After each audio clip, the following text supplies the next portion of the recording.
If you received lowball offers on your listing, this is a crazy cool idea to get it sold. And this is not a new idea, it's decades old.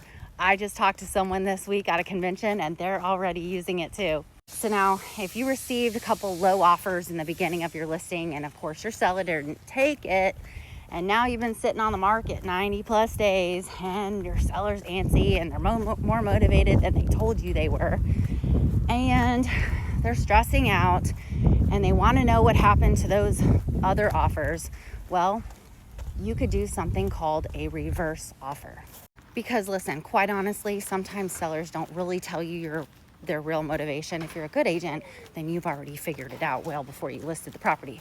But sometimes people are really funny and they hide things like they're getting ready to get divorced, or they lost their job.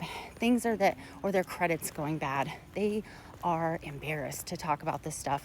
They're not going to tell you when they list the property what's really going on. A good agent can kind of ferret it out and investigate and dig a little bit. Sometimes we can see it with our eyes because we've been doing this a long time. But I digress. So you need to figure out, middle of the listing, how you're going to get this house sold. These other offers are long gone. These people are gone.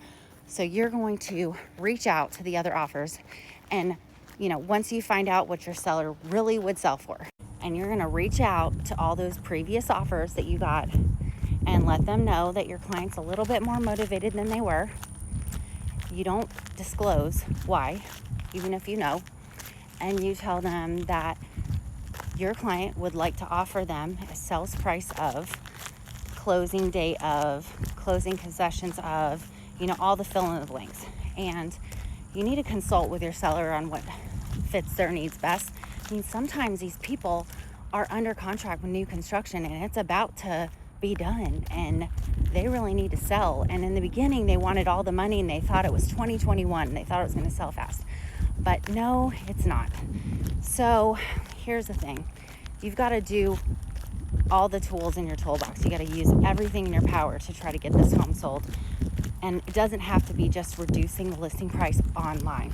You can make reverse offers to previous agents that showed the property. You can even reach out and say, listen, my client has a little wiggle room. They've advised me and given me permission. And of course, you want this permission in writing, either signed or in an email, to let them know that your client is willing to take an offer of X dollars.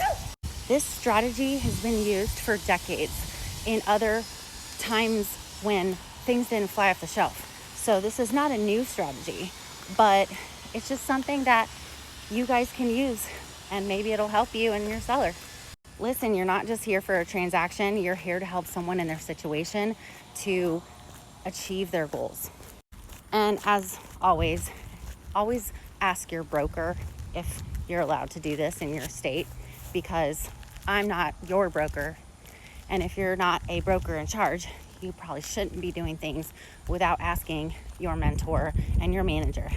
But if you like this post, thank you. And if you have ideas, comment below, and please save this for later.